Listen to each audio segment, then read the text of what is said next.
Yeah, it'd be cool. Yeah. Oh, does she come back? Or was that ding dong? Nope, she's not. Meeting is now streaming live Okay. on YouTube. All right. So setting up. There we go. Okay. How do you see where the questions are? So On I'll participants? give you the, no, I'll you have to open up a YouTube window and I'll text or comment to Okay. you in this Zoom actually. Okay. Where do I go to? Where's the chat at? Chat. All right. So there's the chat, and just open that, but mute it once you open it. That way you don't get the delayed chat? feedback. In Zoom, there's a chat. Yeah. Okay, that's open. Okay. Yeah, we're live too. I see people coming in. Okay. So we're only a few minutes behind. Yeah. No. I'm looking for her comment anywhere. Okay. So I'm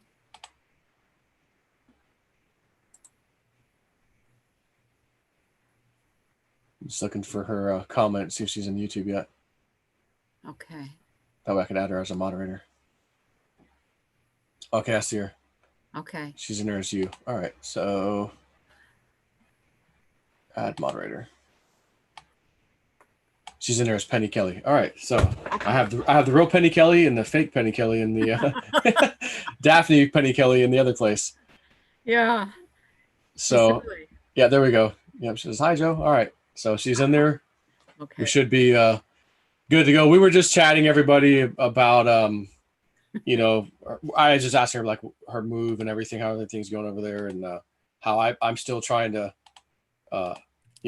I'd like to get out of Florida too and move and that sort of thing. So I was kind of asking her how things are going over there, where she's at, and why she got that.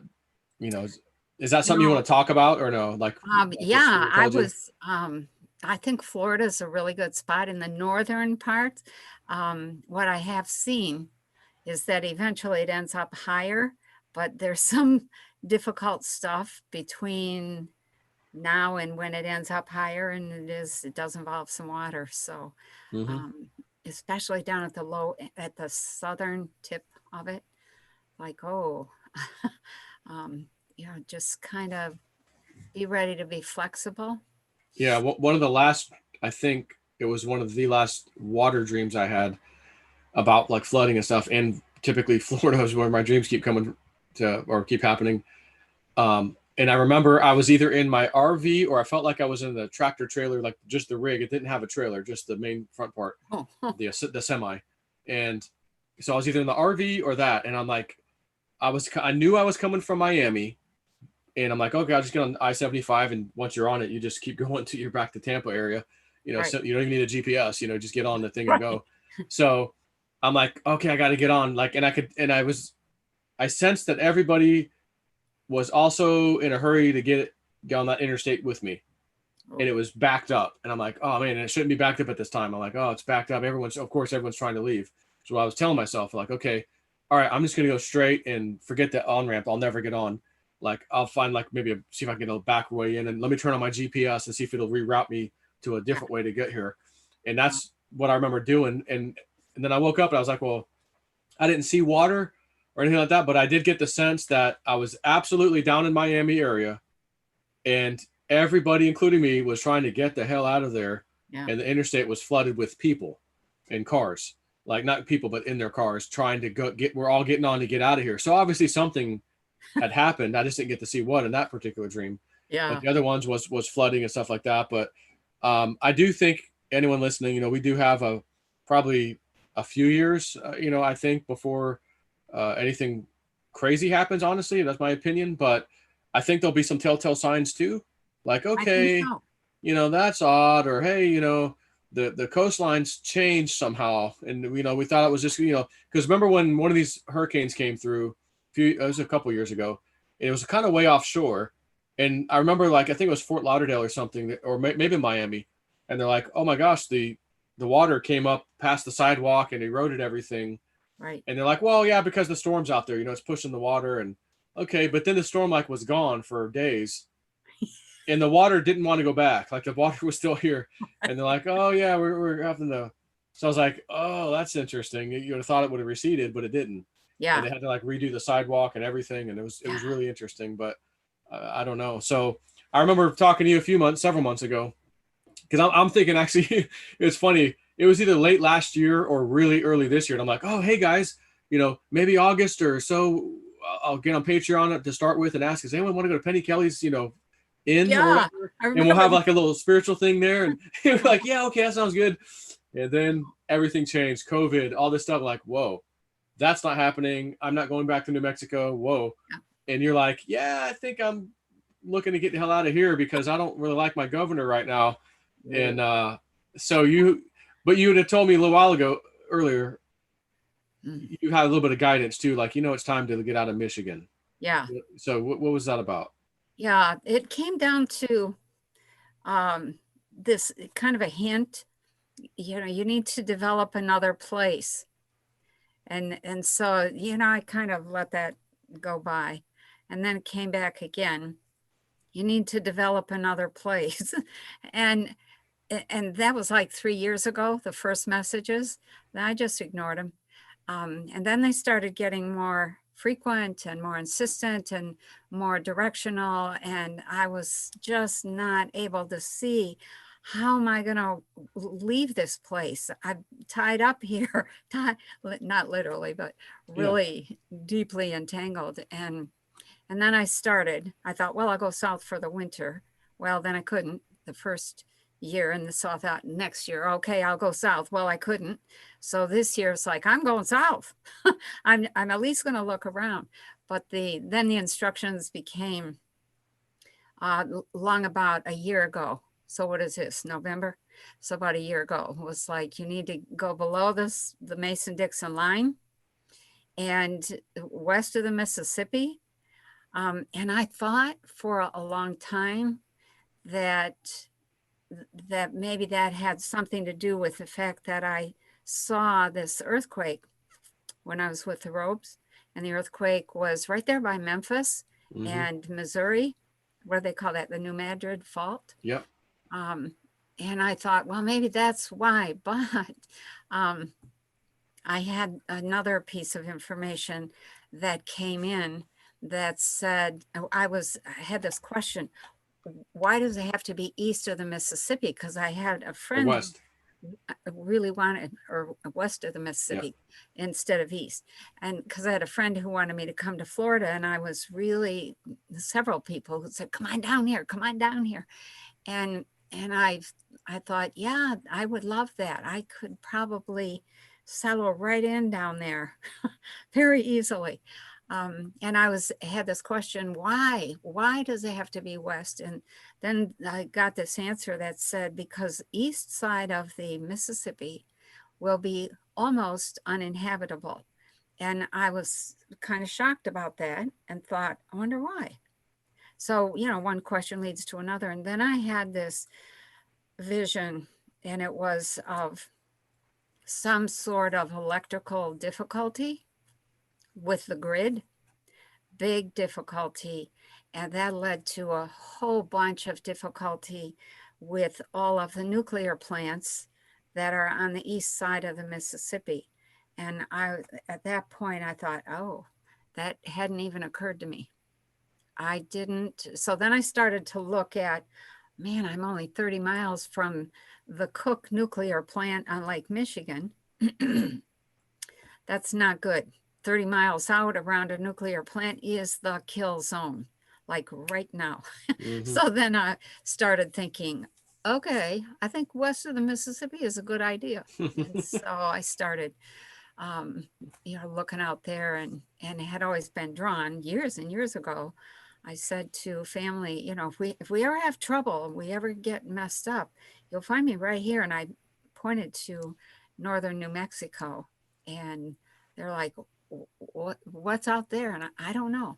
It's just where I think I'll be. I can feel that place. And then the first time I ever went to New Mexico, I drove in you're driving along, I don't know, what is it, 10 maybe or something like that? 20? Yeah, I don't remember. Up in the north part, I'm not up Yeah, there too the much. expressway that goes all the way to California. I was at And 40, Interstate 40, maybe, is it, is it 40? Maybe it is. possibly. So Anyways, I just was transported by the rock, by you know, my logic is like, what is it about you don't even like mountains. What is it about this land hmm that is absolutely so powerful? I don't know, but I have to acknowledge that it is, and it has something to do with the rocks, and the energy in that part of the country. So yeah, here I am in Arkansas at this. yeah, and I've never been up until the end of 2018. I had never stepped foot, as far as I know. I mean, my dad said, "Oh yeah, when you were like 3 years old or whatever, 4 years old, we Yeah, left California and drove to Florida. You did go through New Mexico briefly, yeah, but aside from that, I don't remember anything else. So I've never really been there, as far as I'm concerned. And then I yeah. go out there and go up into those mountains with my friend, and just looking at the view was just absolutely stunning I know. at it. I Like, wanted to stop the car wow. and get out and go walk over and touch those rocks. Oh yeah, Those it's they're mountains. They're not rocks. They're mountains, mesas. yes. And there's a lot of crystal and stuff like that in that rock that just like it's funny because you see those signs as you entered New Mexico, Land of Enchantment. I'm like, I know. yeah. That's a good title. Yes. That's accurate. Yeah, it But of is. course they've got a lunatic Democratic governor too right now. But Yeah. I think this stuff's gonna get solved, I think, with a lot of these Yeah, I communist think it freaking is people. too. I had a vision last week that I shared on Patreon that was just so helpful for me. And a few people have written and said, thank you for that. And it indicated that we're having, as a people, we're having a huge lesson. The white wall was right there. And I thought, oh, this is not a lesson for me. This is a lesson for us as a nation. Do we want the nation? Do we want freedom? Do we want self-governance? Do we want to be able to speak the truth? Do we want to continue to develop our consciousness in a way that expands and we step into our own power? And that is, I think, what the lesson is about. I don't know what the specific thing is, but if from my point of view, the election was not honorable. And if we let that stand, it's over. We're never going to have another, you You might as know, well never vote again. no, no, Don't waste we your time will getting in line never or be anything able else. to Yeah. know that who we want as a leader is who we're going to get. And that I think that has something to do with that lesson. So, yeah. And I know there was I want to talk about one thing because my wife was a little concerned too at one something you said, because leading up to recent times, and Yeah. not just you but a lot of different psychics and stuff. Oh, Trump's going to get this, no matter, he's going to get it, he'll win. And then you said, oh yeah, because I think one of the earlier look-sees or one of whatever, I thought you said um his second term he'll get it, but it's like he's there for maybe 3.5 years or something. Like he doesn't complete Right. the next one, the next term, like towards the end, something happens. But then this recently, you were like, I only looked a few months past January 2021, and then I couldn't see him anymore. So I'm I like, well, know. Evelyn, I don't know that that necessarily means he's not Yeah. there. There, it just maybe she can't see past this point for some reason right now. They're just not showing it to her. Not that he is no longer the president. I was like, because before she did see him as a president, and now she's like, well, I couldn't see past it. So, do you think you're just not seeing past it because? Um, I mean, I don't know. What do you think? What is your reasoning? I have three scenarios that I keep circling around me. One is Biden ends up in the presidency. When I put him in there on purpose, deliberately, and say, okay, Biden's the president, then I can't find him within a couple months. It's like, well, what happened to Biden? And so then I said, well, let's see what happens when we put Trump in there. So I put Trump in there. It's like, I can't find him after like 4 months. So, almost the same thing. We'll say anytime from the beginning of March to the beginning of May, something happens there. But I couldn't find any president at all.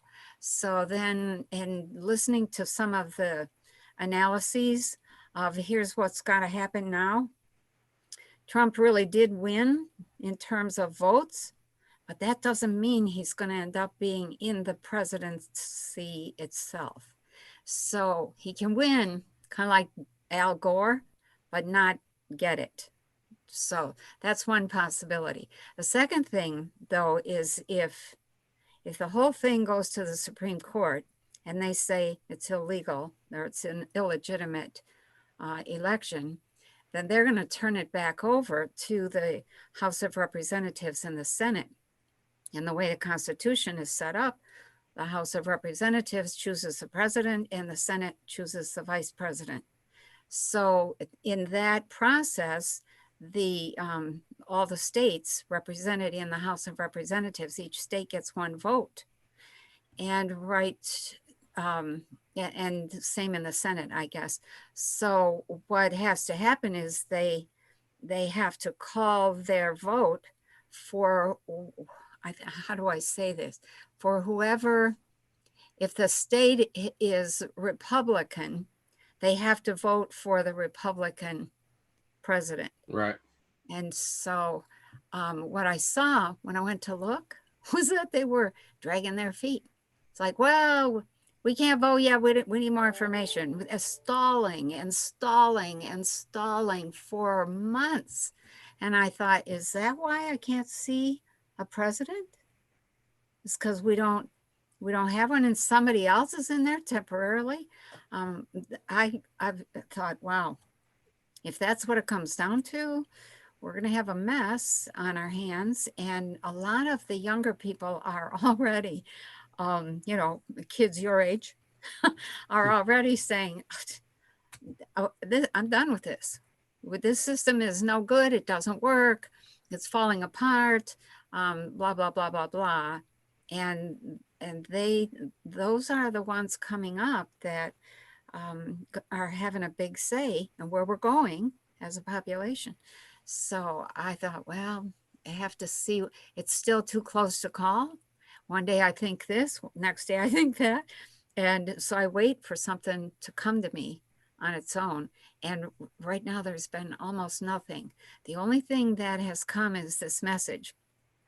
Hang in there. Hang in there. Hold your ground. Hold your space. It'll be okay. And so I'm like, okay. Well, when I hear that, I don't think Biden in any way, shape, or form. I don't to be honest with you. I don't either. So I just don't see how what do you call those, militias? Yeah. I don't see how they would let that kind of theft or that kind of corruption in the voting process stand. They would never honor that president. And so a couple of times I've thought, oh, maybe this is how we get to the heartland has the president and they build a new presidency or new presidential White House and complex like in Washington, D.C., but somewhere in the middle of the country. And the people around the coastline, they have something different. They do something else. We break up. So I don't like any of it. Yeah. To tell the truth. Well, I think it was one of your look-sees where you said like it was Donald Trump, about moving to the new capital or whatever. Oh, that's right. And you said, right. Well, Trump was like, well, if I could do that, then I certainly could do this. Watch me, right. Something like that. So I remember that. Remember you saying that. Yeah. And I keep hoping that regardless of what happens, we come to some kind of stability in terms of the two things I'm worried about are our food system and our financial system. Holy cow. Just this morning I was talking to somebody who's really deeply involved in this big organization that is trying to promote organic food, organic big grain production. And that's a whole different thing from row crops or little garden. big organic operations, that takes a few years to rebuild that soil, because it's a long process to recreate living soil. And he was saying, we were talking, the reason he called and invited me to have a conversation is, he said, I think we're going at this the wrong way. I think we're trying to tell people, oh, this is good for the soil. And 90% of the people are like, so, do what you got to do. Just make sure there's food on my plate. Right. And 10% care. But when you start telling people this is what happens to your body after a few years of eating food without any nutrients in it, that's why we are in the condition that we're in. I was just absolutely thrilled that they were calling to say, we want to have this conversation about nutrient density and what happens. And I said to him, if we had nutrient dense foods, it would change the entire emotional and mental and spiritual makeup of the entire country. Your minerals control your mood and your perception and your attitude, all of that. So that's such a critical piece. And I think we're going to talk again. So I'm really excited about that. The food piece, we have to do something different with. Yeah. And then the financial thing, oh my God. So like, whoa, okay. That's a really challenging thing. I think I see kind of, I've heard some people talking here and there, and when you put it all together, it's like, oh, okay, I see where we're going. I think I see. And it's really, one of my people that I like to listen to is a fellow named Simon Dixon, and he's a crypto investor. And he's got this thing that he lays out, and I listened to that. I listened to it like 4 times, each time thinking, let me listen to this with these ears. Let me listen with those ears. And every time I listen, it's like, I think he's right. I think he's right. So what he's saying is, no, all the people are asking all the wrong questions. He doesn't really say that outright, but that's what I see is when I listen to him and then I listen to the questions people are asking. They're asking all the wrong questions, and they're seeing the financial future through the lenses of the people who are steeped in the old financial system. And they're not even really seeing what's going to happen. And he lays it out kind of like this. When the COVID thing is over and the stimulus and the, what do you call that? We'll just call it the stimulus, the helicopter money. When that stops, the banks are going to be left holding the bag, because they will have put a tremendous amount of money into, wherever they were told. And the banks only make money by selling loans to people, and then they charge interest and on that, so they're making some money there, and then they turn around and they sell those loans to somebody else, so they get money. Well, if the helicopter money stops, then people are not going to have money for loans. Banks are going to get hit. They're already underwater, and they're going to go bust. So he said, but I don't think that I don't think they're going to then set up a new financial system backed by gold or backed by, whatever, silver or whatever. He said, I think what they're going to do is just take what we have now is, it's actually digital money. It's not cryptocurrency. It's just digital. It's pretend money. So, and they're going to, process would be kind of like this. Hey, we're going to create this app, and we want you to download our app, And then if anything happens, let's say to Chase or Citibank, if you have our app, then whatever money you had on deposit, we're just going to turn it into our cryptocurrency, whatever that is. It's probably going to be something the IMF puts out or whatever. And so nobody loses, but he said they're just going to repackage everything. Nothing really new is going to happen. He said maybe the debt will go away because they're taking debt-based money and replacing it with non-debt-based money. But he said that changes everything. And he said, so if you have $3,000 on deposit in the bank, your paycheck just went in there and the bank goes bust on Sunday night, on Monday, they're just going to make that 3,000 cryptocurrency, whatever their crypto is. And all the banks are putting out their cryptos. He said that's going to be followed by some currency wars. And it's really going to come down to this question of, if you want us to put what you had, if you had your $3,000, if you want us to replace that with cryptocurrency, then you have to sign one of these, those long things that we all just kind of flip through and say, yes, I agree at the bottom. And you sign away all your rights, and you sign away, your privileges, and you sign away your privacy. And you probably, he said, I would suspect they're going to say, you have to get a vaccine, and you have to, so a few of the other things. There were 2 or 3 things he said. This is just his opinion for the most part. This guy? He's pretty good. Yeah. He said, okay, this is what I think they're going to do. And he's on the inside. So he said it's going to come down to, you're going to have to decide, do you want the money you had in the bank replaced with their crypto and just keep right on ticking along?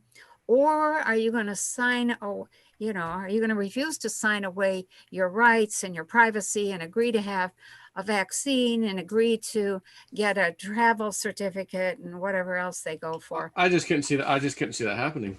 I can't either. And when I read, some of his stuff and listened to some of him, I thought, that's why Cliffy is right. Cliff High had said that they're going to set up this new banking system and it's going to fail. And he said it's going to fail because Bitcoin and the other coins allow you to own your own money, spend your own money, keep your own privacy. And even though he said, if you're not watching, you get caught, you lose what you have in the bank. You lose it unless you're willing to sign away your rights and get these vaccines and all that stuff. And I thought, it's not going to fly. It's not going to fly. So then I could see where Cliffy's predictions about the first attempt to set up a new financial system is out the window. And people are going for a little bit of gold and silver a lot, but mostly for cryptos. And I thought, oh, wow. Okay. So there's a scenario that I think we're going to see and have to live through. And I think we're all the way through as a people. We are really standing for, hey, we want to be in charge of ourselves and our stuff, including our money. Right. Yeah.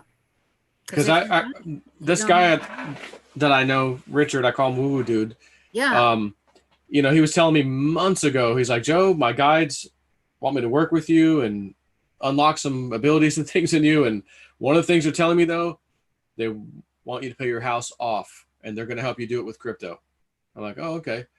And then in another breath, he was like, well, I was like, how the hell does this all end after COVID and lockdowns? Like all these people out of jobs, like how does this end? You can't have all these people homeless. He goes, I get the sense that like whatever you own now, even if you're still making payments on it, yeah, you own after this is all said and done. So I'm like, well, then why the heck would they want me to pay my house off? He goes, I don't know, but that's the 2 things I'm getting. So I'm like, okay. But I thought recently, we talked about in this show the other day when I had him on, it finally made sense. This new financial system, remember this video that was floating around about the 2030 thing, and it was from the World Economic Forum, and they said, you're gonna rent everything you want, you will own nothing, and you will like it, and blah blah blah blah blah. And I thought, oh, this is what they're gonna do. Okay, now it makes sense. Yeah. All these people who, in the name of COVID, they'll say that it was COVID, it was a God, event. Right. It was so devastating. You lost your job, and you didn't recover. And there's so many people like you. We're going to give you an option.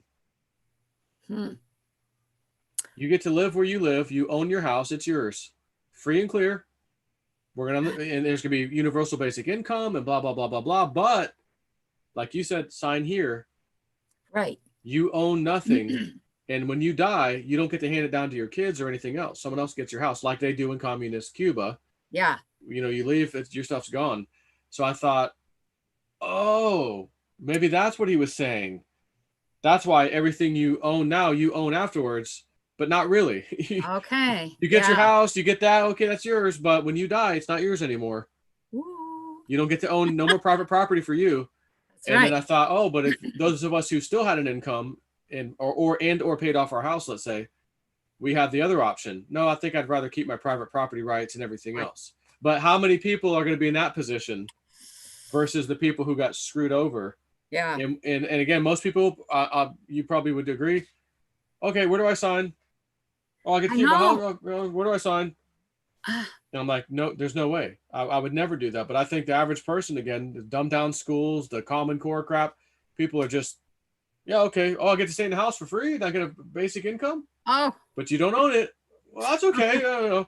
Right. And they're just gonna sign off on it. And I'm like, no, I want private property. I want, this is not what our country was about. So I when I say that though, I still have a feeling that if Trump is our leader and president, he's not signing up to that.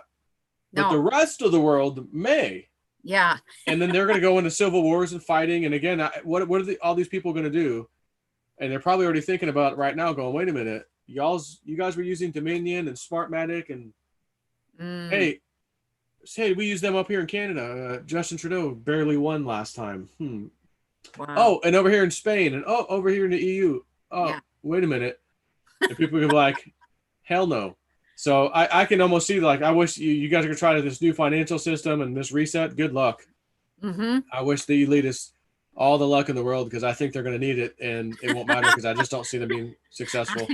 I had the same thing, and I was thinking that I was really being kind of bold with that. And then a couple of days ago, I think I read on Martin Armstrong's website that Socrates had predicted the complete failure of the World Economic Forum and Klaus Schwab. And I was like, ooh, okay, well, Socrates is not wrong, or has not been wrong yet. So I think it's too late. Too many people are awake. I think Trump has really done a magnificent job. It's been painful for a lot of people, and a lot of controversy, and a lot of families are split. One side won't talk to the other and vice versa. Yeah. But the fact of the matter is that people are aware of something that they weren't aware of 5 years ago. And I think it's a good thing. It's just in the nick of time. So, and imagine, I know there's super leftist liberals that it doesn't matter what you present them, show them, nope, that's my view, and I don't care. I'm off the face of the earth believing that. Yeah. But that's a very small percentage. But there's those leftists or Democrats, let's say, that aren't that level. Right. But still don't like Trump, and they still believe the media, even though they lied to him 500 times now. My opinion is that and I do say when, because I really believe Trump is going to win this. He'll get whatever, to flip a couple few still states, see that. And then, okay, boom, he's got 283 electorals, and they're going to continue looking at the fraud, even though he won. And we're going to be devastated by, oh my God, this is how bad it was. Yeah. I think some of those leftists who bought the Russia collusion, they bought everything and lied. None of it came through. Right. This is the big one for them. Biden won, and that's it. The media told me so. It's over. They're president-elect. He's president-elect. They're saying it. He's a, and then, if I'm them, it's the boy who cried wolf one too many times. And not only that, that was the biggest one that got my hopes up the most, that my guy Biden won, let's say. Right. And now you just pulled the rug out from under me again. Yeah. I think a lot of people at that point, mainstream media, devastated, gone, destroyed, because people won't, even the people on the left will just see that and go, nope, that's it. I'm tired of getting my heart, emotions up, emotions down, emotions up. Oh my God, this is the big one. They took it away from me again. Yeah. And there's that guy, I think his name is Zachary Farhid, something on CNN. Zachary Farid. That's it. Yeah. He just did a little segment like a day or two ago. Okay. And said Trump doesn't have to do anything and he could still win the election. And he laid it out. Because there's a dispute here, and there. If the states, again, go down to one state, one elector, you pick, you're a Republican, they have 26 states, the other side has 20, he automatically wins. Wow. It's over. Wow. And he laid it right out. And I go, wow, they actually aired that on CNN. Well, so all those leftists who saw that are probably going, uh-oh. Yeah. Brace for impact. CNN is probably going to be sold here in the next 4, 5, 6 months. So they might be deciding that. Fire sale. Tell the truth.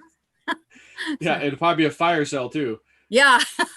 Right. Yeah. And all those Anderson Cooper, Don Lemon, get all you the hell out of here. Oh my. Yeah. And I don't know if it was your look-see or someone else's. It might have been yours. Where you said, I see some of these people being arrested. Newsheads. Yes. Was that right? Was that you? Yeah. I've seen that numerous times. And not just news people, but not just journalists, but the people who own the news, people who reported the news, the colluders. Is that a word? Yeah, collusion. So from like people like Anderson Cooper, yeah, up to higher levels even. Yeah. Like people you don't really see. Yeah, there's a lot of people that that I haven't really focused on this too much because I didn't want to upset people, but I keep seeing people just keep disappearing.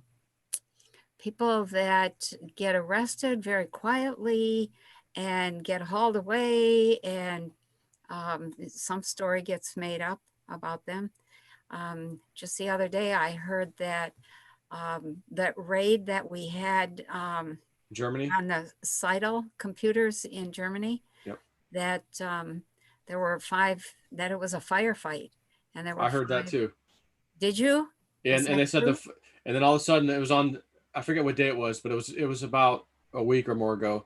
And again, it's a rumor, I guess I'll say, but yeah, they said, the cover story, 5 army people died in a helicopter crash in Egypt. And I thought, my woo-woo dude friend a while ago had said, Joe, there's something with the helicopter crash. Yeah. That he goes, I don't know what it is. I don't know. It doesn't matter who's on board. There's some kind of special helicopter crash that when that event happens, right, boy, you better brace for it. Like a lot of shit's going to come down the line. That's like devastating and like super big news. And then we were waiting. And then there was this interesting story. And I thought, I wonder if that's it. So I sent it to him. And this was a couple months back, where when the helicopter that has the president in it, Marine One, is flying, there's another set of helicopters or so from the Navy, I think, that follow with them, like as protection or whatever. Oh, okay. Yeah. One of those helicopters, it wasn't in the process of following the president, but it was flying by itself, I guess, somewhere. And they said someone had was shooting at it in like DC or Virginia or somewhere, and it had to make an emergency landing, in a parking lot. Oh. So it didn't crash and no one got killed. And I thought, I said, this is it's not just a helicopter. This is the freaking presidential brigade backup. That it didn't go down per se and crash, but it did go down an emergency landing. And he goes, I don't know. He goes, it might be. But this, on the other hand, as I read it today or yesterday, I'm like, ooh, that's a helicopter crash and people died. Yeah. Yet, if the story is true, that was just a cover story. They were in a firefight with, black hats at this place. That's what I heard, that it was Germany. A firefight. But no one can back it up. But a few of us have heard this, so that's why I say it's kind of a rumor, if you will. Okay. For everybody listening right now, because we don't really have the proof. But when I read that, it kind of resonated like, boy, I think that's like, to me, I feel like it's true. So is that the helicopter crash that he was waiting for? Because it sure as hell got pretty interesting after that, and all these allegations. We got the server. We were going to prove that the votes were flipped and changed, and then everyone's like, "Oh, it didn't happen. That didn't happen. There was no server raid." And then all of a sudden, Sidney Powell comes out. "Oh, yeah, there was, and it's a part of our lawsuit." Yeah. Okay, it's official now. And people were like, "Oh, the watermark thing. It was fake, Joe. It's fake." I don't think so. I don't think so, because let me. I sent it to myself to do a separate video, actually, but about the watermark. Yeah, so I'll just put it on. I'll put it on the screen. I'm gonna. Okay. I'll share my side of the screen for everybody. I'm not sure if they're gonna hear it. They might hear it. I don't know that you'll hear it though, by the way, but I'll play it for everybody else real quick. Okay.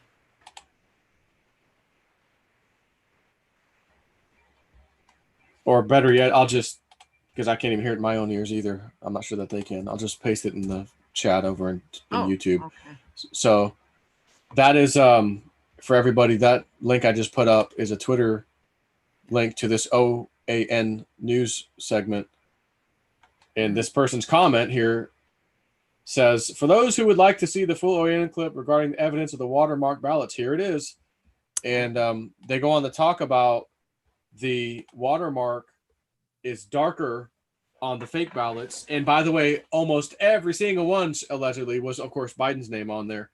But they had a thicker, darker something watermark. It did not match the state official one created. And I forget which state she says, Pennsylvania or some other state. So there's that. So it's like, okay, the watermark thing's back again. Okay. And now it appears to be official. So, are other states going to find the same thing, Holy cow. We're really in interesting times, I swear. And I see the whole thing. A lot of people just see it as a presidential thing. I see it as a struggle to evolve consciousness and to really move us ourselves into something that's a little more expansive, a little more powerful, a little more cohesive in terms of the world. And there's so many signs that this is the shift in consciousness. And years ago, there was a interview that was done. Somebody sent it to me recently, and it was a guy who was talking to Carrie Cassidy, and they said that they had tried to figure out how to stop. I forget what they were trying to stop, but I think they were trying to stop the awakening of consciousness. They were trying to take over the world. And the thing that they kept running into was people were awake and the game didn't work anymore. And no matter what they did, they had some kind of thing called a yellow cake or yellow something. And they would, I think it was some kind of AI computer or some sort of process like that. And they said didn't matter what they did, didn't matter what they used, what tools, what techniques, what tactics. It was too late. People were waking up at a rate and they couldn't stop it. And the effort to take over the planet would fail. And when I heard that, I was just like, wow, very good. Very good. And one thing I can't figure out, and of course I can't prove this either, but it's a feeling that me, my friend Dave, and Jean-Claude got when we were out on the mountain doing our treasure hunting. Yep. It's like there'd always be these things that would set us back. Like part of it was like a spiritual thing. You have to go through the spiritual thing before you can come back. And then it's like, okay, we're ready to come back. And I run myself over my Jeep and I can't go do that. My knees are messed up. Okay. Like all these things were so astounding. We're like, do you get the feeling that the deep state has to be like taken out before we can be fully granted access to go into this mountain? And I'm like, yes. We're all three like, yeah. Why do we feel that? Why would it matter? And I'm like, I don't know, but I certainly feel it deep down into my core that this whole thing has to be taken down before we'll be allowed to finally open up. Oh, there's a rock. We moved it, and there's a tunnel. Let's go inside and see what's in here. Like, they just have to be out of the way. And again, I don't know what the reason is, but I Because just can't every help it. single action that we do either is aligned with a move toward expansion and greater consciousness or not. It's more aligned with life or it's more aligned with death.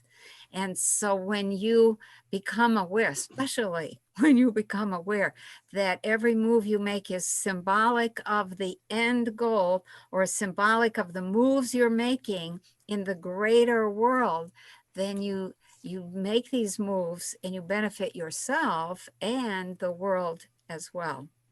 And so if you're doing something that benefits the world, then that benefits you. And that's the nature of symbolism. And that is actually the way energy works. We are, every single one of us is this little center that's connected to everything out there in the whole world and the entire cosmos. And when you get attuned at a certain level, you will begin to hear the world shift when you make a decision or when you have a thought that's correct and when you have a thought that's incorrect or that is not true or that is, not good for you, etc. You begin to hear, you literally hear things crack, snap, crackle, and pop is what I call it. Because we are connected to everything. So when you go out on the mountain and with three of you, that's like exponential energy. And you have the intent of, we're looking for something, we're saying it's this, maybe we're looking for that pot of gold, let's just call it that, or some kind of treasure or whatever. That is really symbolic of we're looking for the treasure that allows us as a people to take the next step. What does that look like? What organization do we have as a population? How does that work, etc.? And let's assume there was or is something way beyond a Spanish treasure, ancient history, life-changing. Oh my God, I got to show this to the people. This has to come out. But the deep state's still in charge. It's not going to happen then. So that's why I feel like, okay, well, maybe that's why they've been slow down, Joe, slow down. We're going to force you. If you try to, you try to come anyways, we'll run your ass over. All right. I got ran over. And okay, got the message. And the funny thing was, I didn't break any bones. I didn't have any kind of like damage, which is insane to me. What happened? I didn't hear about that. Yeah, so this was September of last year. Okay. Me, JC, and Dave, we paid for our plane tickets. We got the house, the Airbnb, and just counting the days down. Right. It's like I do this like a month or two in advance, so everything's ready to go. I think I remember that trip, but I don't remember hearing about you getting. Yeah. There's an Indian woman that lives out there that we met. We call her the Crystal Lady. She has this crystal that is out of this world. There's no such thing. I remember that. So I got a download. I told that crystal after it gave me dreams of answers. Like I was so completely shocked by how this happened. When I touched this thing, I knew something's going on that's abnormal, and it was downloading something to my brain. I didn't know what, but I still don't know what. But I told that after I had that whole experience out there, I told that crystal one last time. I put my hands on it and I said, I don't want to, I'm not asking you for anything. Thank you for, what you've given me so far. If she needs anything, let me know. Even if it's financial, let me know. And I left it at that. And I said, when you're ready to go back to the mountain she told me you need to go to, I'm going to help bring you up there for her, and we'll do this ceremony. Wow. And if she needs something, let me know. So when I went there in August of last year with her, me and my family and her went up to this mountain to do not a different mountain. This was actually in Colorado. And we did the ceremony. As soon as I pulled up and got to the house that she was staying at, a friend of her let her stay at her house while she was gone. I see her car there, and I'm like, oh yeah, there's her car. And as I pull up, I just instantly know, I hear, you're going to help her buy a new car. And I go, where the hell did I get that from? I mean, she drove here. The car must be fine. So I didn't say nothing for a couple of days. And then it was just bothering me. So I told her what I got. And I was like, hey, I got this download that I'm supposed to help you buy a car. She goes, oh, really? I go, yeah. She goes, well, my car's dying. It's burning oil. It uses way too much oil. The air conditioner quit working. It's got, a million whatever miles on the thing and had some other problems. And she goes, my neighbor was actually going to give me $1,000 to get the air conditioning fixed. She goes, because out here it can get over 100 degrees in the summer. And she goes, but I asked my neighbor, can I just keep it and use that in conjunction with maybe trading my car in to get something a little better? And I said, you're not getting much better with $1,000 in this car. So I said, now I know why I heard what I heard. Okay. You really need a car. And she goes, well, I've also tried to take that car up the mountain. It was a Subaru wagon. Mm-hmm. She goes, and it hits the bottom. So she goes, I can't really go into certain places when I'm going up these trails that other cars or like SUVs can. And I go, well, okay. And she wanted a Honda, not a Pilot, Honda CRV. Okay. All wheel drive, I'm like, yeah, sits higher. So I come back to Florida, I find one. Oh. And it was actually an accident and rebuilt title. And I'm like, oh, here we go. But it was so cheap. I'm like, I don't care if I got to put a couple of $1,000 in this thing, which I actually ended up doing. Turned out to be great. It only needed, after I gave it to her, it needed to get the air compressor fixed, but that's all it's ever needed. The point of this story is her brother lived in Florida in the Panhandle. Of course, that's about 6 hours from me. Yeah. But she said, Joe, you said you got the car. I said, yeah, I'm just now trying to determine if in September I drive this thing up and use it while we're up there, and then I give it to you and you just drive us to the airport and I leave. Oh. Or do I like pay someone to just trailer the thing up there? Or do I trailer the thing up there somehow? I'm like, I just haven't figured it out yet. She goes, well, I'm coming to Florida. My brother's dying, and can I just meet you?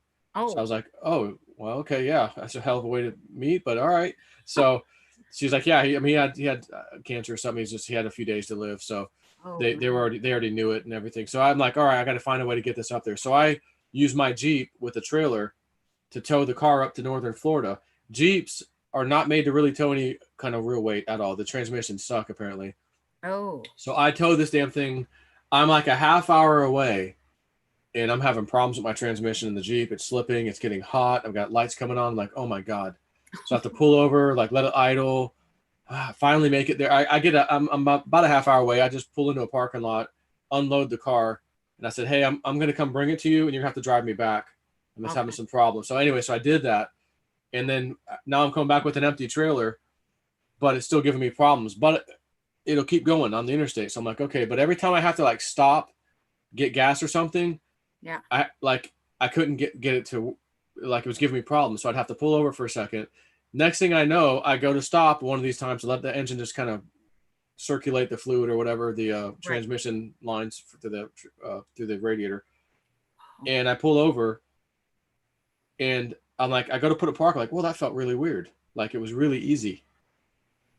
So I go and look under the thing with the light, because I go to put it back in drive and nothing happens. So I shut it off, I go under it, and I'm like, oh man, the grommet to the shifter cable is just busted off. It was just old and cracked. So it won't even stay on even temporarily. Even, as soon as I put it on, it just pops right off. I was trying to like zip tie it, and nothing would hold it. It was nothing to grab onto. So I'm like, dang it. So I'm like, okay, I'm going to have to go under here with my hand and click it out of park, reverse, neutral, drive. So I said, all right, I'm going to put the e-brake on, start the engine, because it won't start, unless it's a neutral or park. Right. Engine won't start. So I'm like, all right, start it up. I crawl into there, and I'm like, okay, one click is reverse. If this thing moves, I'll click it right back in the park.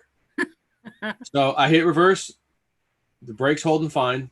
Neutral, drive, and I still waited just in case, because I'd still shove it back in the park if it moved and drive. Didn't move. So I sit there. Okay, the brake's holding and it's fine. I did this 4 or 5 times that night. Again, a 6-hour drive. I had to fill up with gas 2-3 times. And I get home and I circle around my backyard and come back up, and I'm kind of facing the little pond I have in the front yard, but I had to get out of the driveway in case my wife needed to move. I'm like, I don't want to wake up in the morning, have to go under here, reverse, go back in there, drive. Like, I want to set it up so all I have to do is one thing, click in the drive and go. And so that next morning comes, I'm talking to my friend Bill, who's actually staying with us right now. He's in this RV we have for a month or two. And I'm talking to him, and I'm like, yeah, I'm telling him I'm going to crawl into there again. He's like, dude, you're going to run yourself over. I go, no, I did this like 4 times, 5 times last night. I've got the e-brake. It's fine. man, you're going to run yourself over. I'm like, no, it's all right. Hang up with him. Within 5 minutes, I'm going to my Jeep, start it up because I was about to take it to the transmission shop. And and this time I didn't click it and wait because I'd already done it 4 or 5 times and it worked fine every single time. But in the morning, the engine revs higher because it's cold. It has to warm up. So I'm guessing that extra RPM would not allow the brake to hold. So I click it, click, drive, and immediately just pulled myself out from the little footboard thing. And it's moving. I'm like, oh, not fast. But I'm like, oh. And as soon as I even recognize that it's moving, I'm like, oh my God, I got to jerk myself to get out of here. Like, quickly, just pull real quick. Oh my God. And before I could even think about that, the tire already caught my foot, the back tire. And I was like on my side already. So my right knee is on top of my left knee, like this. And now the tire is climbing up my right leg. Oh my God. And as soon as it got close to my knee, that pressure just separated my 2 legs. And my right leg slams into my freaking brick driveway, this far. Not that it's far, but it's still. Boom. And off my Jeep goes into the pond head first. It sucked up water right into the engine, killed it, so it's destroyed. And I'm like jumping up. I was just starting to chase it. And I'm like, even if I could run fine right now, it's already going in. It's too late. So I'm like hobbling back to the house, like, oh my God, I just ran myself over, like, and it hurt. I was in pain. Oh, and man. So that's what happened. And that was a week before our trip. So it happened on Saturday. I brought her the car on Friday. So I got that out of the way, did my little good deed. And then Saturday, I'm back home and okay, I got to bring this thing to the shop. Next Saturday is New Mexico time. I couldn't even walk the rest of the day. I had to crawl up my stairs with my butt, like just going, to drag myself to my bed. The next day I could barely walk. And then it got better and better and better. So I was like, okay, Thursday, I'm like, I'm not canceling my tickets yet. And then it was better and better. I'm like, okay, I'm going to go. Going. And I went, but I had a couple instances where my knee, like, or below it where like stuff connects or whatever, I guess the ACL area, I was just like lifting my legs up to get out of the truck, like very gently. Yeah. And just that movement somehow it did something of like, oh, and then I was like down for another 3 or 4 days while we're out there. And then finally the last 2 days, like, okay, I think I can climb up the mountain. We're not going to get anything done, but we brought a few tools that we needed. And I'm like, let's just get it up there. We'll come back maybe in another couple months and then we'll get to work and actually do something. So that happened. And, wow. So you might hear that and go, oh, well, that doesn't sound like a positive thing, but I feel deep down because if we weren't stopped, we would have got a lot of work done.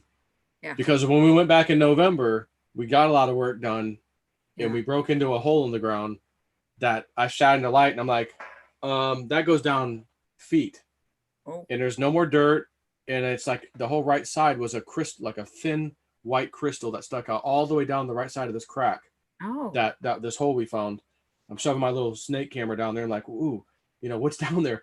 And there's some rocks that had fallen, so I couldn't get past those little rocks.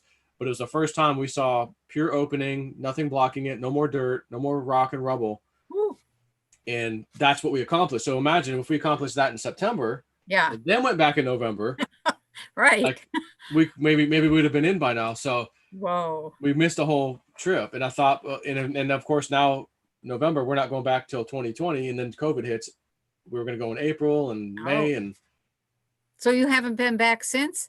I actually went back in March with my daughter and one of her little friends. And this is we were driving up and it was just going to be me and her. I was like, I'm gonna take you out there. My friend Fred, the Indian guy. Yeah. I think he's psychic actually. Maybe they don't call it that in Indian speak, but he's got a crazy ability. And he said, Joe, the next time you come up here, you call me and I'll come. I'm in Arizona normally. He goes, I'll stop everything I'm doing, and I'll come and we'll go to your spot. And we'll do a ceremony for the lost souls that are probably trapped down in there. He says, we don't have to go in. We'll just do it right on the spot. So I was like, wow, okay. So I told him I'm coming. He goes, okay, pick me up. I'll be at my daughter's house in part of New Mexico. So I picked him up and we went up there. But on the way there, we're driving through Alabama, I think, Alabama. Or it's like right on the border to Mississippi or whatever. Yeah. And my daughter's texting one of her friends, this guy, this kid she knew that we used to be neighbors with at the place we were renting before I bought this house. And they moved to another place in Florida, but we would see each other still every now and then. Then they moved to Texas, and we hadn't seen them in, a year and a half or so. Wow. So she's like, "Oh, I'm talking to Christopher," and I was telling him that we're going to New Mexico and we're in Alabama, and he just told me that they went to a funeral in Florida and they're also leaving and they're also in Alabama driving home. I go, "Oh, how funny! They're probably on the same exact interstate because if they're going to Texas." I was like, "Ask him what exit they're passing. I'm just curious." And she goes, "Oh, they just passed exit 8. We're on exit 5." Oh, wow. So I'm like, I just get this feeling. Ask her to ask him and ask his mom if she'll let him come with us for a week. Oh, my. I think he would really enjoy this. And so I'm like, Emily, just ask and see what she said. And his mom was like, "Yeah, okay." I said, "All right, we'll meet you guys." So we met up at a McDonald's. We grabbed them, and it was the three of us. So we all went, picked up Fred, did our little thing, went to the site, did our little ceremony, and my daughter got super emotional at that spot, and Fred was very emotional too at the spot, and it was pretty magical place, but we didn't get it. I wasn't there to dig. I was not there to go dig. I just wanted to take Emily up there, my daughter. Let me show her the mountain. She loves outdoor stuff. Like, you're really gonna enjoy this. Your friend Christopher got to come, and I said, "Well, let's go down here and hike to this little spot. I'm looking for this little metal plate with my metal detector that I heard a story about. If I could find this metal plate, there's like a cover and you can go in." So we went over there and with them, and they loved let's go hike over there. So we're all hiking, and it was a great time. But I got no digging. It was not a digging mission. It was just strictly respect, do the ceremony with him, Yep. and call it a day. And of course, my Wow. wife's like, "You got to come home. This coronavirus. They're talking about shutting down the interstate travel," and I'm like, "I just got here. Like, I got a few days of plans." I said, Yeah. I'm not worried about this stupid thing." "Well, yeah, but," I'm like, "Oh my God." I'm like, "All right, well, give me one more day." So we went down there and did one more day, and I took him down to this spot where I was looking for that plate, and I said, "There's a place that I droned, and I might have sent. As a matter of fact, there's that cave opening I think I sent you the picture of. Yeah. Little artifacts in there." And I said, "I just want to walk. Let's go hike down there and see what it looks like, the terrain, so I can figure out when I come back with my friends what we might need to really get down there." And so they're like, "All right, let's go." So we go down there, and I get to this one landmark that I recognize, and I'm like, "Okay, we got to go right down there. There's another landmark. We go right again, and it should be over there." And I just take this one step, and I feel like I just walked inside of absolute danger, Nope. like life-threatening danger. My whole body's screaming, "Stop! Don't you move!" And they're behind me, and I just grab my gun, and I'm like, "Is there a mountain lion? Like, I'm sensing something, and I'm scared to death. Yet it's wide open, and I can see all around me." So I'm like, it's a beautiful day. It's really cool wind, and it's scared to death. Like, I felt like I was not making it out of there alive. So I like, let me calm down, and I had to back up and sit on this rock. And I'm just telling myself, I didn't tell the kids anything. I'm just like, I need to take a break. Give me the water out of my backpack real quick. Okay. And I'm like, just trying to calm. They're fine. And I'm just like, what in the F was that about? Why am I thinking this? Why am I feeling this? Yeah. I've been in this area before, not this far, but so what? I can actually see the car up there. Like, calm down. What are you thinking like this? I'm like, I'm going to have to call 911. I'm going to have the helicopter. They're going to have to rescue us. And what if it gets dark? We don't get back in time. I'm like, it's in the morning. Why am I thinking this? So I had to panic. So I'm like, all right, let's turn around. Let's go. So once we got to the top and exited, it went away completely. And I'm like, how strange was that? So I get home, a few weeks later, I'm talking to JC, and he goes, "Hey, do you remember that time that, People want you to stop talking. Yeah, no." So I tell him the story, and he goes, "Oh my God." He goes, "I didn't tell you and Dave this, but I had the same exact experience as you at the same area roughly." Oh. He goes, "When you and Dave were up top and I was down below," he goes, I had the same experience. I thought I was going to die. I was like thinking I'm never going to get out of here alive. And Oh, wow. so after that lady who does the channeling for me, I spoke to the channel. Yep. And it said, well, there's light and dark everywhere, right? Yeah. And there are light beings and dark beings, and they are underground, and they're in that area where you were at. They live there. They dwell deep down there. Not only that, the earth has certain energies of its own. And if it's a left-hand spin, that usually feels good. If it's a right-hand spin, that is not so good. And when you step into an area that is a left-hand spin, you're going to feel like, oh, I can sit here. This is a good spot. Let's relax. When you step into a right-hand spin, then you'll get those kinds like of a vortex. No, well, it is kind of like a vortex. And it's not a real ferocious spin or anything. It's just movement. Counter rotating energies come out of the earth everywhere. And that's one of the training steps that you go through in terms of your own consciousness development. Is can you sense the difference in the different fields? And so the whole thing might be just that you stepped into it. You know, if somebody is too obtuse and they don't notice it, well, it's not going to affect them, or they aren't going to get upset. They aren't going to say anything. They aren't even going to notice. But if they do, then that's a sign that you're waking up. You're starting to become more psychic, and you have to honor that. That's the whole thing, is you have to honor what you're knowing, and you have to move into those areas that where there's some compatibility. In the I'm often reminded of Lao Tzu, that the guy who did The Art of War. He has this little saying: you have to know when you can fight, and you have to know when you can't fight. And it's the same thing with intuitive ability and consciousness. You have to know when you're in a place where you are being strengthened, or when none of the energies are with you, at which point you're vulnerable, you're likely to panic or get confused, you're likely to make serious errors in judgment or decision making, etc. So that's kind of interesting that you would pick that up, and then that JC would say the same thing. So, and I know, doesn't he do martial arts or something? Yeah. So he's that's training all by itself. Learning to sense what's that energy that's confronting me. What's that going to do next? Yeah. Well, you remember when I told you were in one of my dreams and I was going down the mountain? That was the area in the dream too. Oh, okay. Generally, yeah. Maybe I was trying to teach you something. I don't know. Yeah, it was a very friendly encounter. Like, oh, hey, Penny. I was in the little building with you, and okay, I'll see you later. And I walked outside and went go down there to explore. Yeah. You know, I was just this morning, I was buying some crypto and going through, you know, just looking at all the stuff. And that's exactly how I decide to buy something. Oh, I think I'll have some of that. And it's just pure intuition. I don't have any preference. I really don't even know enough about the cryptos to even hardly be any kind of guide, other than to say that they're going up.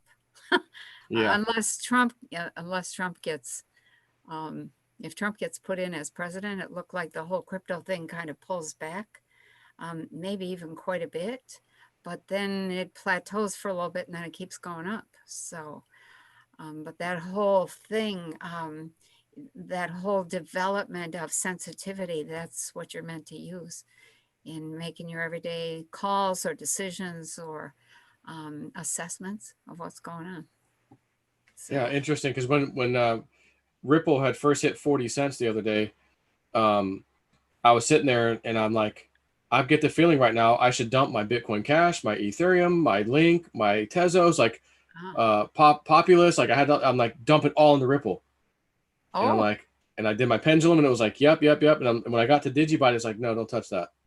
For whatever reason, it's like, don't touch that one. I'm like, no DigiByte. Nope, don't touch it. Okay. And then right after that, Ripple, 50 cents, 60 cents, 70 cents. It hit 91 on Coinbase. And it was hovering around 60 and 70. Right now, it's probably, I haven't looked now, but it was 55, 60 maybe. 63, something like that, I think, earlier. Have some notes. Did you buy? No, Ripple? Yeah. Well, today, it was only at 63 cents. Yeah, that was it, yeah. So right after that, it rocketed up while those other coins didn't rocket like that. So I thought, oh wow, was that my intuition? Was that a lucky guess? You know, but it panned out real well. What do you know about Digibyte? A lot of people ask me about that. I don't have any, and I've never, I've never looked it up. What is that about? Yeah, well, initially you had Bitcoin, and then Litecoin came a couple years later. Yeah, I think in 2011, and they just took Bitcoin's code, modified it, made it a little better, faster, quicker, you know. And then Digibyte came out in 2014 and did the same thing basically with the Litecoin code to make it better, quicker, faster. You know, so it's almost like grandfather, you know, or father, grandpa, and son. And the son is Digibyte, and it's got, you know, these different algorithms for mining and security. It's got the Digi ID. Like, it's got a lot of cool features. And I got a dream a while back with the price of it. And then the next day, it pretty much hit the price that they showed me in the dream the day before. Oh. So then I was like, whoa, that was cool. So then I asked again later, and they showed me this super vision of a dream that was incredible. And they gave me the price. Yep. And I just saw this gigantic candle going way up, and I couldn't see it. So I had to zoom out, and I still couldn't see it. And I had to zoom out again. And it took me 3 times of zooming out to see the damn top. And then it started going sideways after that. So whatever candle, 15-minute, 30-minute, whatever it was after it hit the top, it would start going sideways. I was like, oh my, it was so huge. I go, oh my God. And then I tell myself in the dream, yeah, and you don't have any. And I felt sick to my stomach. And then I wake up feeling sick to my stomach, realizing, yeah, you don't have any because you just made a good profit. I sold some. I was doing some trading. Yep. I was waiting for the dip to buy back in. Yeah. And I was like, oh my God, I can't even wait for the dip now.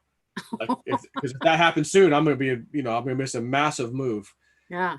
So Sharon, Michelle White-Dove, they've seen $9, $12, for the high, essentially. For Digibyte? For Digibyte. Oh, wow. No time frame. They don't really give well, time frames. You know what? When like 2 cents. When I looked at that, usually, when you don't know anything about something, but somebody's got a question, you construct this imaginary X and Y axis, and then you start down in the corner and you say, okay, this is where, let's use Digibyte. This is where it is for the purposes of looking to see, does it go up or down? And then you see, what does it do? So I was looking at Digibyte because Daphne had asked me about it, and it just, like a hockey sticked Yeah. up. I was like, that can't be right. How long ago was that? Again, it was the same thing. I thought, okay. So that's why I was asking. I don't have any, and I don't know, why. I like to see, what is this crypto about? Like Ethereum. Well, here's okay. So let me tell you something good. Okay. I got that dream. The second dream, I'm like, okay, if it does that, this thing's going up multiples from where it's at 2 cents at the time, 2.1 cents at the time. Oh. And I'm like, okay, this will be good. And then, like, shortly after that dream, I'm watching their feed on Twitter, Digibyte, and they're like, hey guys, we just had, just so you know, a while back we had this pretty interesting conference call with a top 10 IT provider to the European Union Commission. Oh. And blah, blah, blah, blah. We just got off the phone with them again for a 3-hour conversation. And it was a really, really good call. Wow. We have news coming next week that you should brace for impact on. Oh. We'll tell you more then. And I'm like, whoa. Oh my God, that's my dream number. I bet whatever this news is, it could be contact tracing shit out of the EU, and they're going to use Digi ID or something. I don't know. But I'm like, oh my God, if we get any kind of news, this thing's going to blast. My dream's going to come true. And I go, that's it. That has to be it. And then the day comes when next week, and they go, guys, we know we said this. We apologize. We don't want to release the news yet. You know how we love to under promise and over deliver. This is one of those times. Just bear with us. And I'm like, son of a gun. I was waiting to just say, no, I got a second dream. It worked. But my woo dude friend, he got a number that was 0.2 of a penny off of mine. Oh, my dream. Oh, so your hockey stick thing, I think, is going to happen. Wow. My question though, how long ago did you recall getting that? That was today. Oh. That was today. So, you need to get on some Digibyte then. Well, there's a couple things that I was looking at because people had asked about it. Bitcoin, of course. I didn't even get the chart made for Bitcoin, and it was like 22,000, and then Trump gets in and it drops. It drops back to 17. I was like, oh, okay. So, so I just wrote 22K by the end of the year, but Trump is a factor. If he is announced as president, it pulls back, and it kind of, I call it waffling, you know, kind of goes up and down, but it generally trends up. But it just goes up and it keeps going up. So Litecoin went up and then it went down. So so Litecoin did the same thing. It went up and then it waffled along and then it went down, and I did not see it turn up again. And I was looking between now and the end of the year.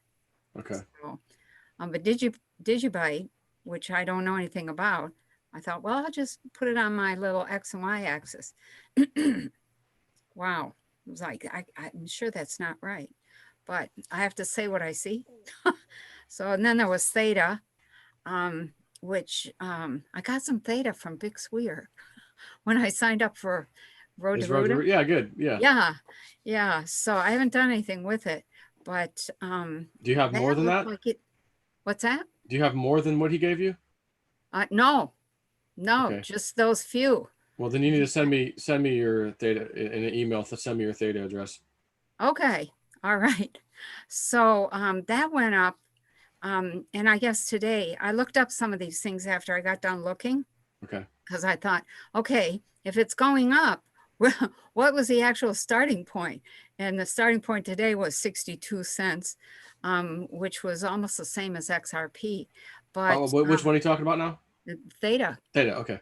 Yeah. So it went up, and you know what? It went up to 85, 84. And then it kind of waffled kind of back down a little bit. And then it started going up. And I had a little vision that went with Theta, was that it would become the basis of the new education system. So one of the things, I don't know if we've talked about this before, but I've seen this a number of times, is that as time goes on and we roll into our future and we get past all this craziness that we're having now, it's the craziness is going to change us.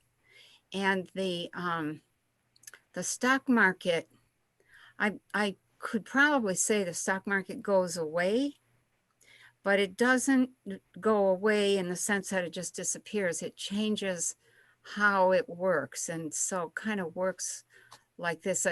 You know, if you and I decided we wanted to start an insurance company and we were going to insure cars, we would maybe, let's say we maybe get some kind of crypto, or maybe we just get Ethereum, and we say to people, okay, you give us your money and, you know, your Ethereum, and we'll put it in this pool, and we have this contract here, and you sign a contract, and if you get in a car accident, you take your car to this spot where it gets photographed, and it gets looked at by somebody who's a, you know, third or fourth party maybe. Yep. Or maybe there is no third or fourth party, but the car goes into this place where it gets analyzed mechanically and visually, and that report comes back to our smart contract, which then issues the repair money or whatever it is, you know, to fix it.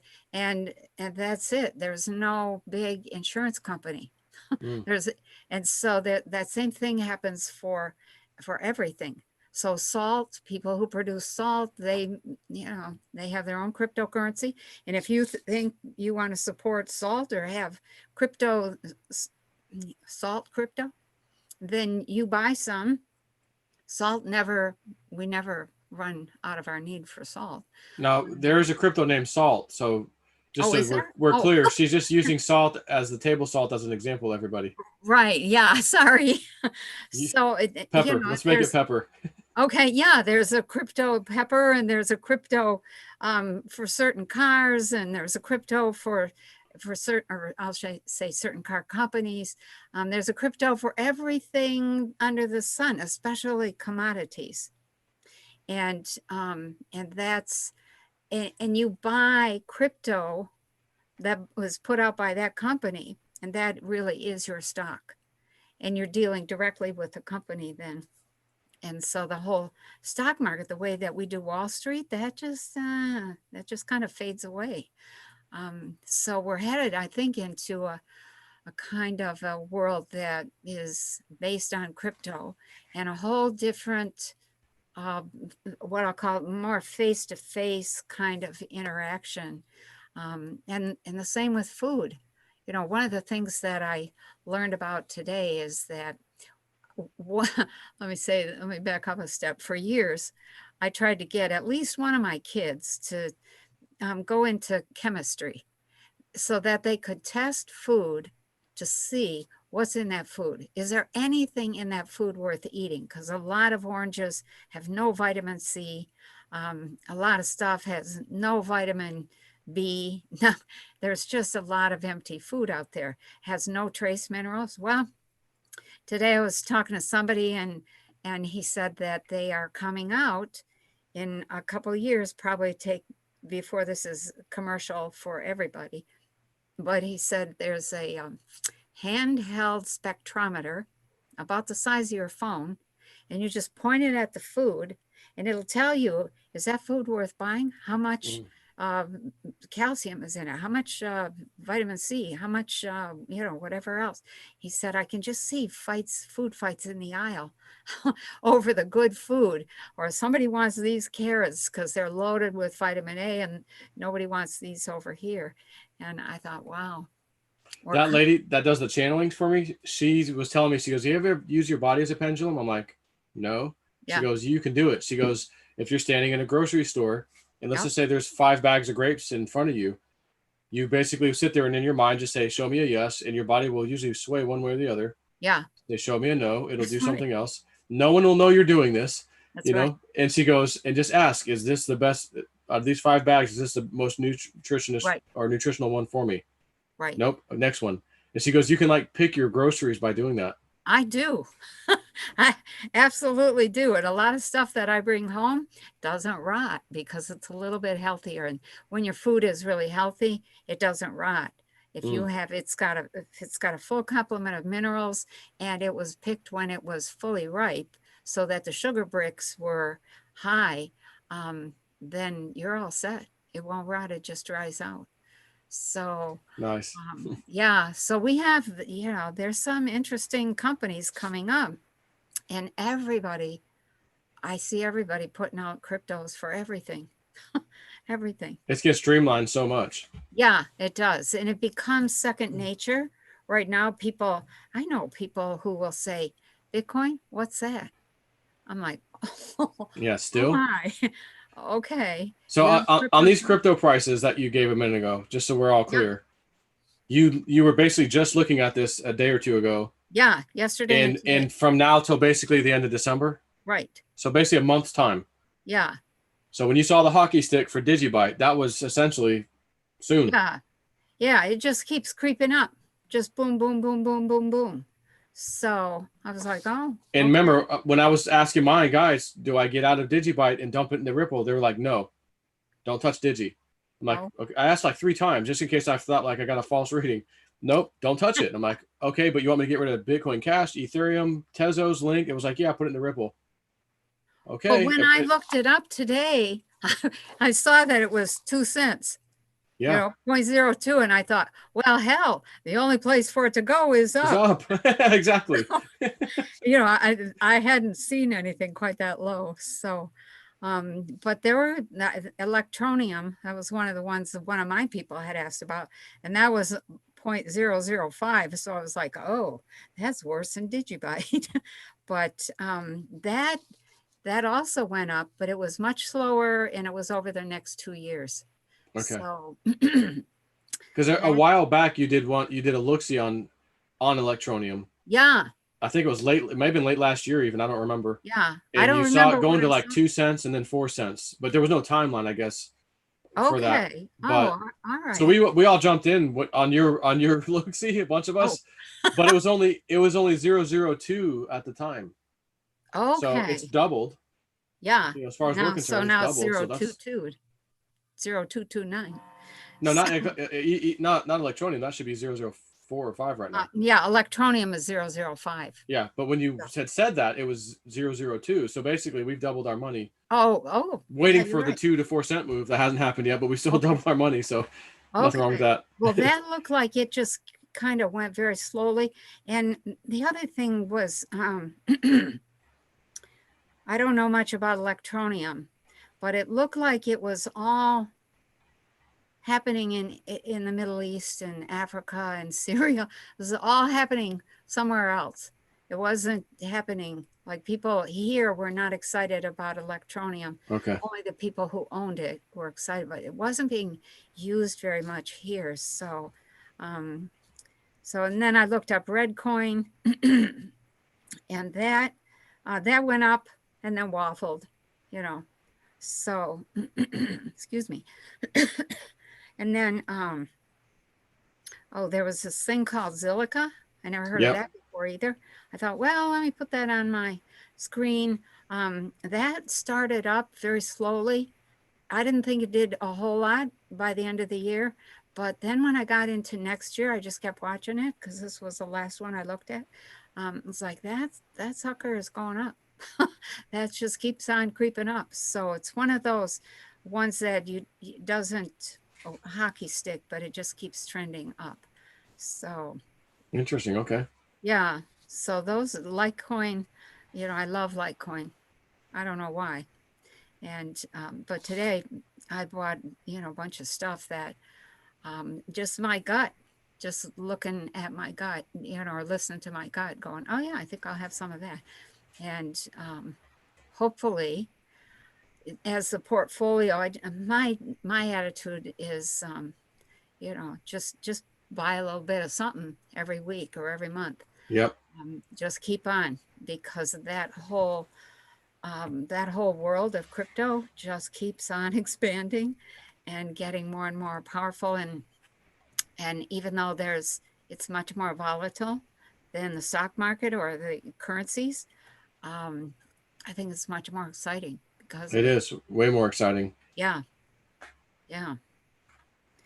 So I'm at this place of just watching everything happening and looking at what's coming down the pike, and my two big passions, food and money.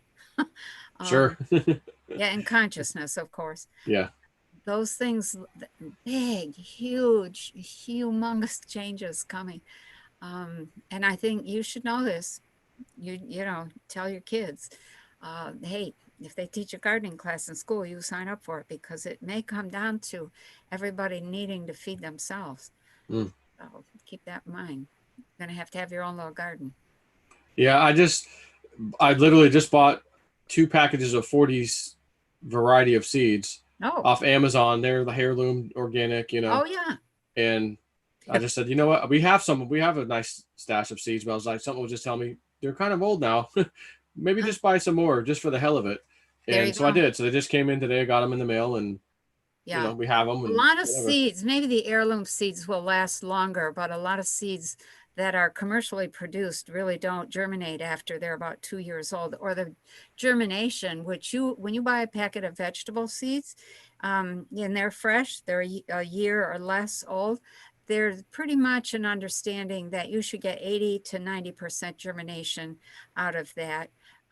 But after 2 years, you might get 40 or 50% germination. After 3 to 5 years, you might only get 10%, and then they might not germinate at all. They're still good for DNA.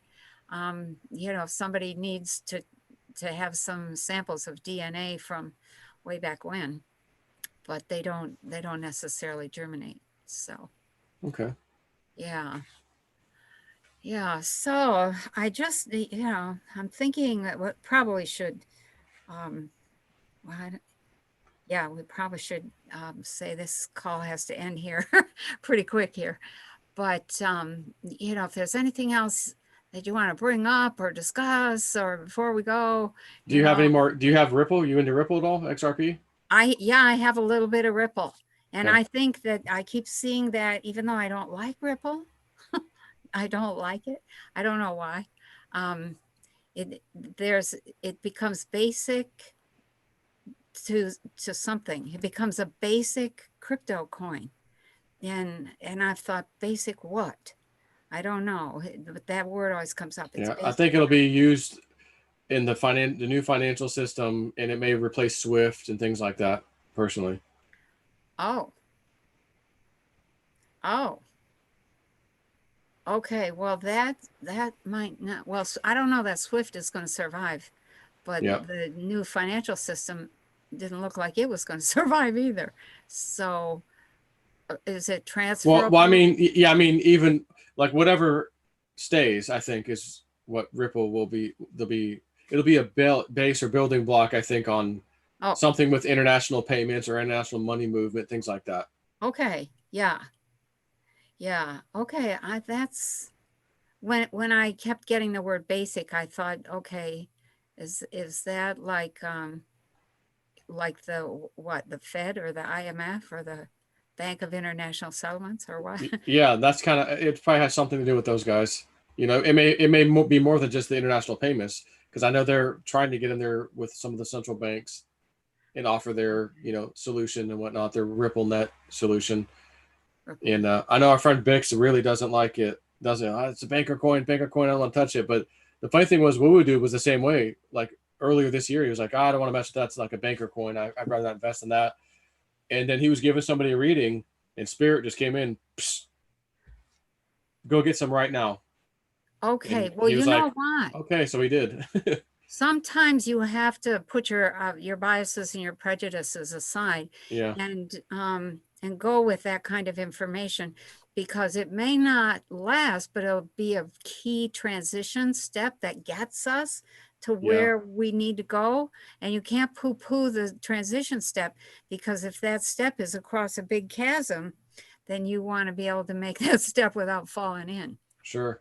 And I Yeah. felt like, if it's coming from Spirit, then clearly it's like, Yeah. I don't have any problem with that, because one of the comments I think he made in his video, because he had a little video response about, Ripple and Oh. stuff. And he had said, well, it's like a moral thing for me. And I'm like, well, okay, it was morals. But first of all, US dollars, they're used in trafficking, drugs. We all use US dollars too. Yeah. Do we stop doing that? No. For moral reasons, we can't. No. And with crypto, an argument would be, with Tether, there was only 2 billion at first, and every major crypto is traded into Tether for the stablecoin practice. Well, so the market dumps, you still got your dollars, each coin's worth $1. Market dumps, you put those Tether back into the market and ride it back up again. So I've been looking at this thing, the last few days, and it's like, wow, just back in August, I think they only had 9 billion Tether. Now they have 18 or 19 billion Tether. And from day one, we've all asked, where's your financial statement? You're supposed to have $1 for every Tether you guys create. And they just keep creating enormous amounts of Tether without ever showing anybody. And supposedly the audits that have tried to been done don't really ever pan out. Well, do they have a limit? Like there's 21 billion or no, whatever? With Tether, I believe part of the way it works is they can add to it, because some cryptos you can just keep creating more. Well, what good is that? That's the same thing as printing dollars. Exactly. But it has a stable coin purpose. Okay. So if all of us are trying to trade in and out of coins, there'd only be so many Tether, we'd never be able to do it. So I can understand having the need to do that. But at the same time, Tether is printing money like worse than the Federal Reserve almost, as far as cryptos are concerned. And my point is, the deep state runs some of these exchanges and especially Tether, they're behind Tether. And so again, my question would be, well, if they're using Tether to manipulate the whole crypto market, essentially buying and selling, they have a free printing press with Tether. They can buy as much as they want and they can sell whatever they want. Whoa. And it costs them nothing because they're just creating Tether out of nothing. So they can run the market up, they can dump the market, etc. But again, so if we're talking, morals, let's say, we're all using a deep state Tether coin that's manipulating all these, coins that we're sitting on waiting to, get our big payday. Bottom line is, everything's a tool. It's designed as a tool. Yeah. Bad people can do bad things with the tool. And I feel the same way about Ripple. Like, I don't think the people themselves who are behind Ripple are inherently bad people. Okay. Yeah. You know, that is something that I have observed for many, many years, that anything that's really, really useful can be used for good or for ill. And it depends on the individual. And that's the bottom line. How do you want to use it?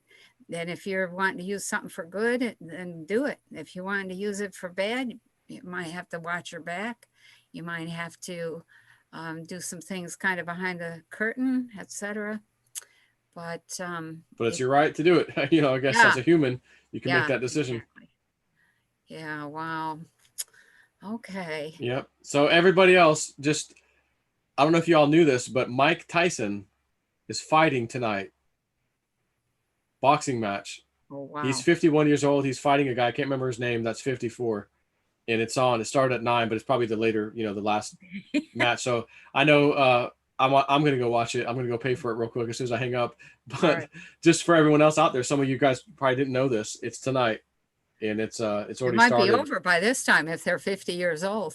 Yeah, but usually the main event's at the end. So there's gonna be some other boxers, and then 11 o'clock at night or whatever. Then finally, might be time. So I'm gonna go see if I can catch it. But okay. Is there anything else that you didn't get to say or discuss that you wanted to talk about? No, that's pretty much everything. Silver and gold keep going up, but then they platform and they don't go up any further.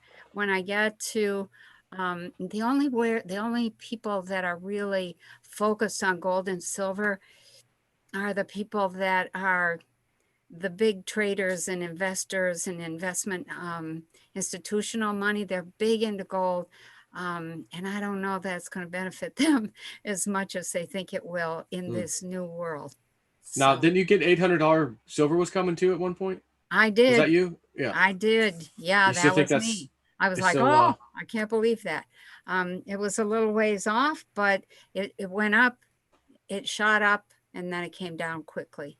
So, and it came down like it went up to 800, then came down to like 594, 600, somewhere in there, 550. Wow. I was like, okay, all right. So you still think that's going to happen at some point? I've seen it once or twice, and so I haven't belabored the point. Okay. You're always looking, checking to see, can you see that again? Did you see that? What happens when you look at silver, etc. But that continues to come in, and then after that, it reaches a point where you can't get it. And it almost looked like nobody would say they had any because they ended up being very vulnerable, and people were getting robbed of their silver because people know that real silver is real silver. You can go in somebody's house and get it. So yeah, that's interesting. Yeah. So it sort of goes away like, no, we don't have any silver. We don't, I don't know what you're talking about. Yeah, I already sold all mine. Sorry. Yeah, exactly. Yeah. So I think that was it. Okay. Yeah. Okay. So let me just say, don't get underneath any Jeeps in the future. Yeah, I think you're right. Okay. Yeah. Well, right. It was nice chatting with you. And by the way, everybody, her Patreon is patreon.com/Penny Kelly. Yeah. And she's got a lot of interesting stuff she posts over there, crypto stuff and other stuff. You do a lot of, you're not mostly crypto there. You're a lot of consciousness and spiritual mostly type stuff. Quite a bit of that. How do we get through this period of time and keep our sanity? And how do we see this? And what do we see about that? And blah, blah, blah. So, Yep. Yeah. So if you're interested, go check her out over there. Yeah. And don't forget to send me your Theta and send me your XRP. Okay. Address. Okay. Now, if you're using like the Exodus wallet or something, you won't have a tag. XRP is I just want to mention this to you. Okay. Most cryptos, you just have an address. I send it to the address, done. XRP has an address and it has a tag. Now, for most of us, we don't need the tag. Like an Exodus wallet, it just says XRP. There's no tag. Here's your address. Have a nice day. Okay. But if I were to send, say, just for example, XRP to an exchange, Coinbase or Bittrex or whoever, when I go into my account over there and say receive XRP, It'll say, Yeah. here's the address Right. and here's the tag ID. And that tag ID is essentially my sub account, basically. Oh. So like everybody in the world who uses Coinbase would have the same exact address, but your tag would be different. Okay. So all I'm telling you is that whatever you're using, if it's Exodus, I already know the answer. You don't have a tag. If you're using something else to hold your coins and it has Ripple XRP, just be aware when you hit the receive thing to send to me, just let me know if it has a tag ID. If it does, you need to send me that too. Okay. But I don't think it will, to tell you the truth. Very good. So no, that just shows how much I still don't know about cryptos. So well, you know enough to get into them and hold on, so you'll be fine. That's all I'm doing. And I have my little hard wallet, and I have a couple of other accounts. I think blockchain and Coinbase and bread something or other. So yeah, so I think slowly I'm learning. It seems like it's been quite a journey. I can imagine people trying to get into it in a hurry. It's just, you need time. Yep. Definitely. Yep. Okay, well, all right. Yeah, it was fun. With your fight, may the best man win there. Yeah, no, I was a Tyson fan from childhood. I always go with Mike Tyson.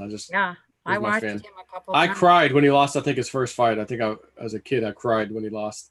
Oh, really? Because he used to just destroy everybody so fast. And he lost one, I think. I cried. Whoa. As a kid, now I could give two craps, whatever. It's fine. I hope he wins so what. But, all right. Well, till next time. All right. We chat again.